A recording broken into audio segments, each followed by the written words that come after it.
নমস্কার প্রিয় দর্শক বন্ধুরা, আপনাদের সবাইকে হৃদয় থেকে স্বাগত জানাই আমাদের বিশেষ ভিডিওতে। আপনাদের কি জানা আছে মা মনসার পূজনীয় দেবী হয়ে ওঠার গল্প?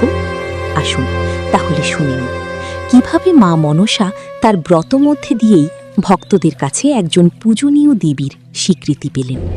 শ্রাবণ মাসে কিংবা নাগপঞ্চমীর দিনে গ্রাম বাংলার ঘরে ঘরে মা মনসার ব্রত পালিত হয়। বিশ্বাস করা হয় এই ব্রত করলে সাপের ভয়, অকাল বিপদ ও সংসারের অশান্তি দূর হয়। এক গ্রামে এক গরিব বণিক ও তার স্ত্রী বাস করতেন।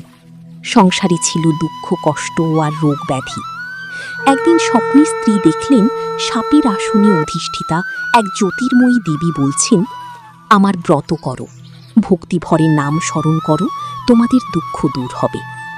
পরদিন গ্রামের এক বৃদ্ধা তাদের মা মনসার পূজার নিয়ম শেখালেন।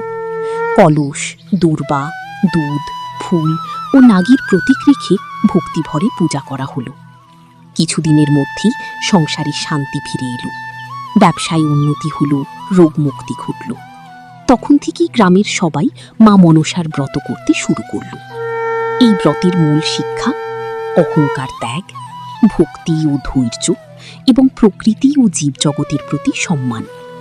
ভক্তরা যদি নিষ্ঠার সাথেই মা মনসার পুজো করে, তিনি তখনই ভক্তদের সমস্ত রোগ ব্যাধি দূর করে ও সংসারে শান্তি ফিরিয়ে আনে।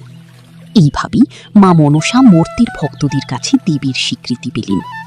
দেবী মা মনসার আশীর্বাদ পেতে লাইক এবং সাবস্ক্রাইব করতে ভুলবেন না যেন। আর কমেন্টে লিখুন জয় মা মনসা।